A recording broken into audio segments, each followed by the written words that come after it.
নমস্কাৰ বন্ধুসকল আজি এটা নতুন ভিডিও লৈ আপোনালোকৰ ওচৰত আহিছো সো বন্ধুসকল এইটো ভিডিওত আপোনালোকক জনাম আপোনালোকে থাম্বনেইলত ইতিমধ্যে দেখাই পাইছে আসাম গ্ৰামীণ বিকাশ বেংকত ইতিমধ্যে প্ৰায় 10000 জব ওলাইছে এই 10000 জবৰ কাৰণে আপোনালোকে কেনেকৈ আবেদন কৰিব কিমান যোগ্যতা লাগিব কোৱালিফিকেশন কিমান লাগিব স্যালাৰি কিমান পাব ডেট সিলেবাস গুটেইখিনি আপোনালোকে এইটো ভিডিওত আপোনালোকে পাই যাব সো ভিডিওটো সম্পূৰ্ণ চাব আৰু যদি চেনেলটো সাবস্ক্ৰাইব কৰা না প্লিজ চেনেলটো সাবস্ক্ৰাইব কৰি ৰাখিব এনে ধৰণৰ ভিডিও সদায় পাই থাকিব কাৰণে সো বন্ধুসকল এটা যোনটো ওয়েবসাইট আপোনালোকে দেখা পাইছে careerjobportal.online.in এই ওয়েবসাইটটো আপোনালোকৰ ভিডিও ডেসক্ৰিপচনত আছে তাত গৈ পেলাই আপোনালোকে এইটো ওয়েবসাইটত আহি পেলাই আপোনালোকে ডেসক্ৰিপচনটো চাব পাৰে আপোনালোকে জবৰ কাৰণে আবেদন কৰিব পাৰে সো বন্ধুসকল ইয়াতে আপোনালোকে দেখা পাইছে IBPS Recruitment 2024 9995 officer and office assistant post প্ৰায় 10000 জব ইয়াতে আছে IBPS ইয়াতে আপোনালোকে দেখা পাব Institute of Banking Personnel Selection IBPS released the IBPS RRB 2024 notification on 7th June 7 তাৰিখৰ পৰা স্টাৰ্ট হৈ গৈছে আৰু এটো 27 তাৰিখলৈকে ইয়াতে দেখা পাব the application deadline is June 27th 27 তাৰিখলৈকে আপোনালোকে আবেদন কৰিব পাৰিব 9995 টা পোষ্টৰ কাৰণে ঠিক আছে ইয়াতে হাইলাইটস আপোনালোকে IBPS যোনটো হাইলাইটস হয় Organization আছে Institute of Banking Personnel Selection IBPS into Assam গ্ৰামীণ বিকাশ বেংকত হয় পোষ্ট নেম আপোনালোকৰ ক্লাৰ্ক অফিসাৰ ঠিক আছে ইয়াতে আপোনালোকে দেখাব স্কেল 1 2 and 3 ডিপাৰ্টমেন্টত আপোনালোকে আবেদন কৰিব পাৰিব ভ্যাকেন্সি 9995 টা আছে পাৰ্টিসিপেটিং ব্যাংকস 43 টা ইয়াতে 43 টা ব্যাংক পাৰ্টিসিপেট অলৰেডি আছে লিংকেজ আছে এপ্লিকেশন মোড আপোনালোকে অনলাইন কৰিব পাৰিব আৰু ইয়াৰ ৰেজিষ্ট্ৰেচন ডেট 7 তাৰিখৰ পৰা 27 তাৰিখলৈকে আপোনালোকে আবেদন কৰিব পাৰিব ইয়াতে আপোনালোকে দেখো এক্সাম মোড আপোনাৰ অনলাইন হ'ব আৰু recruitment process officer scale 1 prelims mains interview office assistant parliams and means office scale 2 and 3 single exam interview so a2 wizard selection kora hobo yete salary apun thakbo various for different post onujai salary to beleg thik ase notification ot ullekh nai so apunke notification to apunke download koribo paribo yate notification to moi yate dekhabo apunke moi zoom kori apunke dekhao eto hoise original notification apunke dekhabo so yate IBPS er jonto vacancy yate already moi koisu ঠিক আছে so ইয়াৰ পিছত আপোনালোকে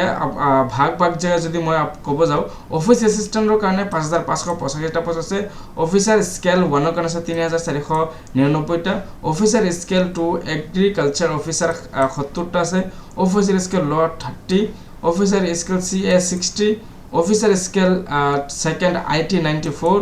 so এইকেইটা post আছে total আছে 9995 টা job আছে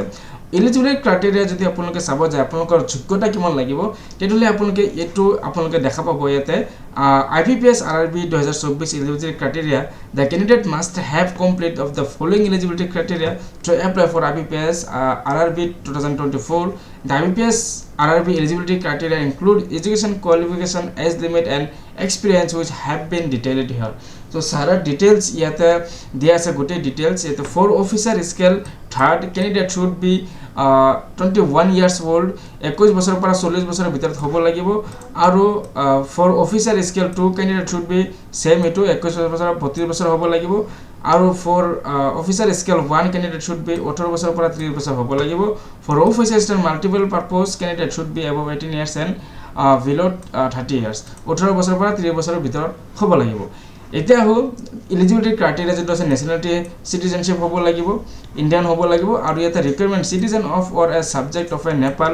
or subject of Bhutan or Tibetan refugee who came over to the India before 5 January 1962 intending to permanently settle in India so ekita manohe abedan koribo paribo a person of Indian origin who has migrated from Pakistan Burma Sri Lanka East African countries of Kenya Uganda এই জিকিটা state আছে yata dekhabo the intention of permanently settling in India provided that a candidate belong to categorize yata category হিচাপে ভাগ কৰিছে যদি কোনবা তেনেকা candidate আছে তেতিয়ালে তীব্ৰ হে ক্ষেত্ৰৰ কাৰণে ইয়াতে এক্সট্ৰাকে দিয়া আছে যেটা 1962 intending 1962 পিছত সেটেল হৈছে হেটা আপলোড ইয়াতে আবেদন কৰিব পাৰিব ইয়াতে এজ লিমিট অলৰেডি মই কৈ থৈ দিছো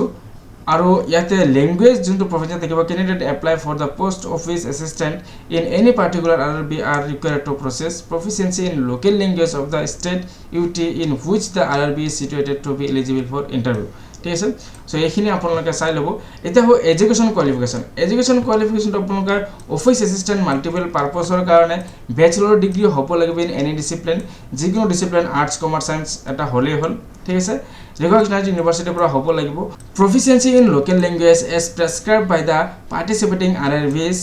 এটো এখিনি হ'ব লাগিব লোকেল ল্যাঙ্গুৱেজ জানা থাকিব লাগিব ডিজায়াৰেবল ওয়াৰ্কিং নলেজ অফ দ্য কম্পিউটাৰস আৰু কম্পিউটাৰ জনা হ'ব লাগিব ঠিক আছে ইয়াতে আছে office scale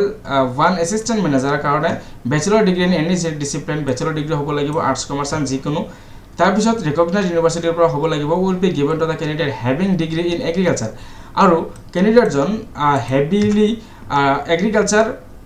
horticulture forestry animal husbandry veterinary science agriculture engineering pisciculture, agriculture, marketing and corporation, information technology, management, law, economics or accountancy. So এইখিনি থাকিব লাগিব দুই নম্বৰ আছে proficiency in local language এইখিনি থাকিব লাগিব আৰু desirable working computer knowledge এইখিনি যোগ্যতা থাকিব লাগিব ইয়াতে আছে officer scale 2 general banking officer manager এইটো কাৰণে আপোনালোকৰ ব্যাচেলৰ ডিগ্ৰী ইন এনি ষ্ট্ৰীম যিকোনো ষ্ট্ৰীমৰ পৰা ব্যাচেলৰ ডিগ্ৰী হ'ব লাগিব with recognized university with minimum 50% marks in aggregate minimum percentage থাকিব লাগিব 50 আৰু যিকোনো recognized university পৰা arts commerce বা science ত bachelor degree হ'ব লাগিব ইয়াৰ পিছত আহো preferences will be given to the candidate having degree আৰু তাৰ heavy degree থাকিব লাগিব banking finance marketing agriculture horticulture যিবিলাক অলৰেডি মই কৈ থৈছো এইখিনি হ'ব লাগিব আৰু marketing corporation information technology management ল ইকোনমিক্স এইখিনি থাকিব লাগিব ইয়াৰ পিছত 2 ইয়াৰ্স এটোৰ কাৰণে 2 years as an office in a bank or financial institution experience থাকিব লাগিব অফিস স্কেল 2 এপে জেনাৰেল বেংকিং অফিচাৰৰ কাৰণে 2 ইয়াৰ্স এক্সপেৰিয়েন্স থাকিব লাগিব ইয়াৰ পিছত আহো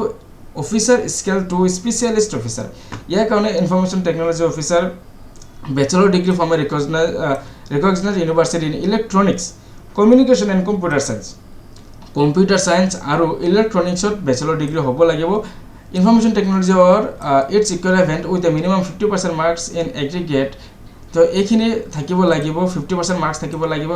technology information আৰু electronic computer science to certificate in ASP PSP plus C++ Java VB VC OCP etc তো ইয়াৰ পৰা যিকোনো এটা সাৰ্টিফিকেট লাগিব তেখেতৰ ঠিক আছে 1 ইয়াৰ ইন দা ৰিলেভেন্ট ফিল্ড এক্সপেৰিয়েন্স হ'ব লাগিব অফিচাৰ স্কেল 2 স্পেশালিষ্ট অফিচাৰ মেনেজাৰৰ কাৰণে ইয়াৰ পিছত আৰু ইয়াতে আছে chartered accountant chartered associate CA from Institute of Chartered Accountant of India এইখিনি আপোনালোকে ভালকে চাই ল'ব ইমানখিনি কলে ভিডিওটো বহুত লম্বা হৈ যাব সো আপোনালোকে ওয়েবসাইটৰ লিংকটো ভিডিও ডেসক্ৰিপচনত দিয়া আছে তাৰ পৰা আপোনালোকে ডাইৰেক্ট ইয়াতে আহি যাব পাৰিব অন্যথা আপোনালোকৰ যোনটো ওয়েবসাইট আছে মই যোনটো কৈছো ওয়েবসাইটৰ লাষ্টত আপোনালোকে দেখা পাব ইয়াৰ যোনটো অৰিজিনাল নোটিফিকেশন আপোনালোকে ডাউনলোড কৰি চাব পাৰিব officer scale 3rd senior manager কাৰণে bachelor degree in any discipline from a recognised university at equivalent হ'ব লাগিব with 50% marks performance will be given to the candidate having degree diploma in banking ফাইনান্সত থাকিব লাগিব marketing agriculture যিকিটা already বহুত কৈ থোৱা হৈছে সো এইখিনিৰ ওপৰতে হেভি ডিগ্ৰী লাগিব এণ্ড অফিচাৰ ইয়াতে minimum 5 years of experience as officer in a bank financial institution 5 বছৰৰ মিনিমাম আপোনালোকৰ এক্সপেৰিয়েন্স থাকিব লাগিব ইন এ বেংক ফাইনান্সিয়েল ইনস্টিটিউশনত ঠিক আছে তো এইখিনি আছিল এডুকেশন কোৱালিফিকেশন ইয়াতে নোটস দিছে all the education qualification mention should be from a university institution board recognised by government India approved gov regulatory bodies তো এই যিখিনি কোৱালিফিকেশন এতে মেনশন কৰা আছে উল্লেখ কৰা আছে এই আপোনালোকৰ এইখিনি ডিগ্ৰী যিকোনো গভৰ্নমেন্ট ইনস্টিটিউটৰ পৰা গভৰ্নমেন্ট এপ্ৰুভড ইনস্টিটিউটৰ পৰা আপোনালোকে যোগ্যতাখিনি থাকিব লাগিব সাৰ্টিফিকেটখিনি থাকিব লাগিব তেতিয়াহে আপোনালোকে আবেদন কৰিব পাৰিব ইয়াৰ পিছত আপোনালোকে proper document from board university to be submitted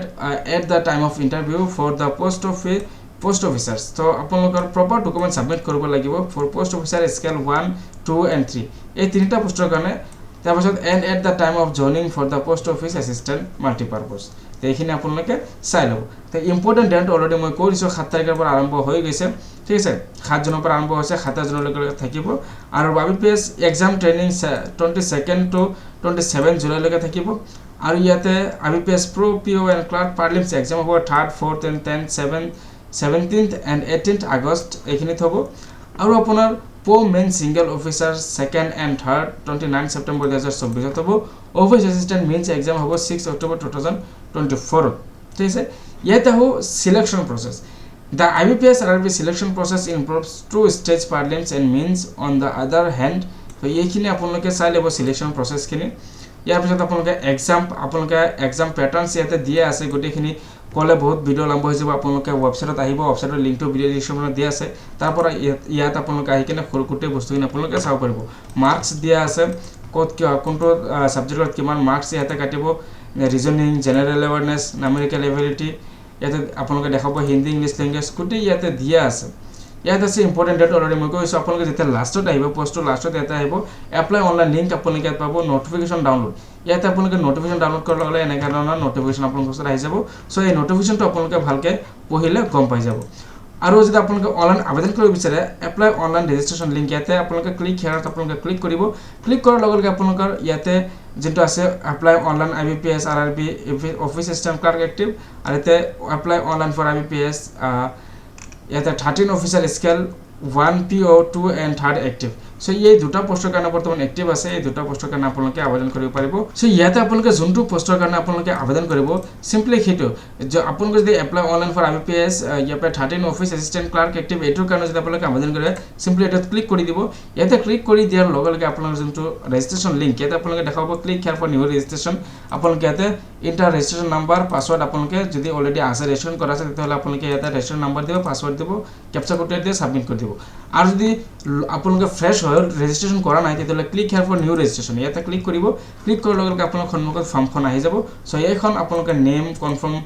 দুবাৰ নেম দিব লাগিব middle name confirm middle name last name confirm last name so এই গুটিখিনি বস্তু আপোনালোকে ভৰি কিনে সেভ নেক্সট ক্লিক কৰিব ইয়াতে আপোনালোকৰ বেসিক ইনফৰমেশন ফাৰ্ষ্টত আহিব সেকেন্ডত আহিব ফটো এণ্ড সিগনেচাৰ থাৰ্ডত আহিব ডিটেইলছ তাৰপিছত 4 নম্বৰত আহিব প্ৰিভিউ 5 নম্বৰত আহিব আপলোড কৰিবৰ কাৰণে আৰু 6 পেমেন্ট সো পেমেন্ট আপোনালোকে কৰে আপোনালোকৰ ফাইনাল সাবমিট হৈ যাব ইয়াৰ পিছত আপোনালোকৰ এপ্লিকেশনটো কমপ্লিট হৈ যাব সো বন্ধুসকল আজিৰ ভিডিওত আছিল এইখিনি আগলৈ এনেকুৱা ভিডিও পাই থাকিবৰ কাৰণে চেনেলটো আপোনালোকে সাবস্ক্ৰাইব কৰি ৰাখিব আৰু আপোনালোকক জনাও যে ফিজটো ইয়াত দিয়া আছে ফিজটো IBPS এপ্লাই অনলাইন ফিজ যোনটো আছে ফিজটো ইয়াতে SC ST PWD ৰ কাৰণে 175 টকা আৰু আধাৰ